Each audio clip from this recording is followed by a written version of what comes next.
Kalau Pak Dirjen tidak sama ASEAN, ingat pesan Presiden SBY, sebelum kita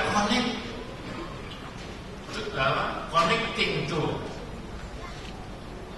negara-negara ASEAN, kita harus connecting dulu di Indonesia.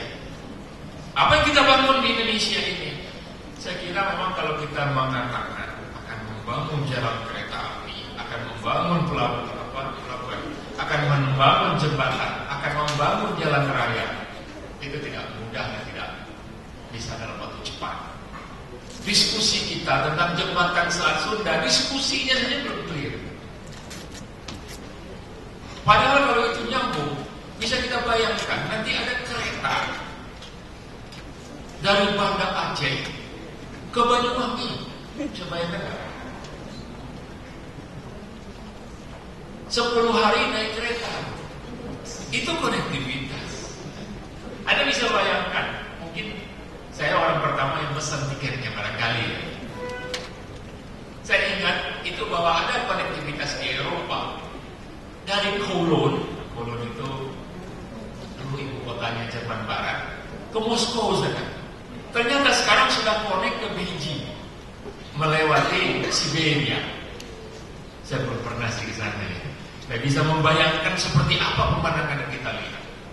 Itu konektivitas jalan kereta api. Harus dibangun dulu Indonesia ini. Kita ambil dulu keuntungannya. Nah, yang paling cepat membangun konektivitas itu adalah ICT, connectivity. Itu paling cepat. Information Communication Technology. Itu dulu paling cepat. Dan kalau kita membangun jaringan broadband menurut World Bank dalam risetnya tahun 2009, 10% penetrasi terhadap jaringan broadband di suatu negara akan meningkatkan PDB sebesar 1,38%. Dan untuk case Indonesia itu bukan lagi satu utopia atau suatu riset atau coba-coba, tapi sudah merupakan proof, bahkan lebih daripada itu. Saya ingin jelaskan sedikit tentang angka yang dikeluarkan oleh Badan Pusat Statistik pada tahun 2011, di mana Indonesia tumbuh 6,5%. Yang kedua terbesar di dunia setelah RRC, tingkat pertumbuhan itu Indonesia. Yang lain sudah minus. Jepang waktu itu bahkan minus, Singapura bahkan minus 1 waktu ini. Jadi kita harus melihat diri kita sendiri. Harus tahu keadaan kita. Nah, pada saat itu BPS menulis bahwa dari 6,5% itu share daripada telekomunikasi dan transportasi 11,7%. Saya ulangi, waktu pertumbuhan kita 6,5%, tingkat pertumbuhan kita share itu kan ada komponennya. Salah satu komponen ini telekomunikasi dan transportasi itu menyumbang 11,7%, almost 2 times dari angka 6,5%. Jadi ini bukan suatu riset, apalagi udah proof. Tahun 2012 pertumbuhan kita menurun ke 6,23%, tapi share daripada telekomunikasi dan transportasi masih di atas 10%. Nah, ini konektivitas kita bangun dari desa per deri, tiap desa sudah ada telepon. Plik dan MTEK, pusat layanan internet kecamatan, di semua kecamatan sudah ada internet. Yes, saya akui ada sekitar 20% sampai 25% itu yang macet, yang bermasalah dan sebagainya, karena itu disediakan oleh pihak yang ketiga. Kita cuma membantu subsidi pembayarannya saja, supaya masyarakat bayarnya hanya 1.000 sampai 3.000 rupiah. Memang betul.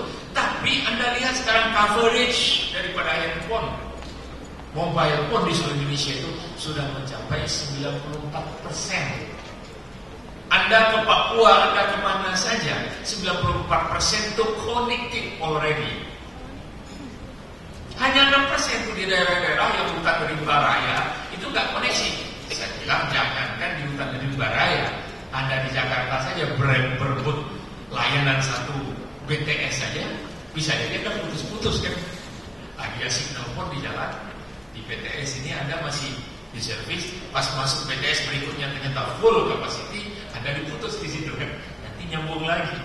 Nah, itu penyakitnya operator kalau Anda bayangkan pelanggan. Jadi berebut menggunakan spektrum. Apalagi 33 juta orang moving selama bulan Syawal menjelang Lebaran, sepekan dan sebelum dan sepekan setelahnya. Itu berebut menggunakan. Kota itu hanya kapasitas 100.000 satuan sambungan, didatangi oleh 300.000 orang yang berangkat sepanjang Pantura ini. Yang menggunakan spektrum bahkan menggunakan tablet. Dia tidak berbagi dengan guru yang lainnya. Bapak Ibu sekalian, saya tanya lagi di poin ini. What is the simple vision? Dia bilang dia simple Pak. Vision hub. Singapura itu punya vision hub. Biar negara kami kecil, tapi ini harus jadi hub. Anda lihat agen komputer terbesar di Asia ini bukan di Jakarta, di Singapura.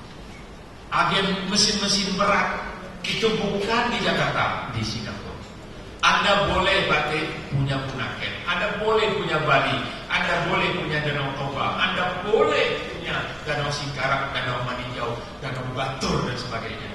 Tapi orang harus lewat Singapura dan harus naik Singapore Airlines.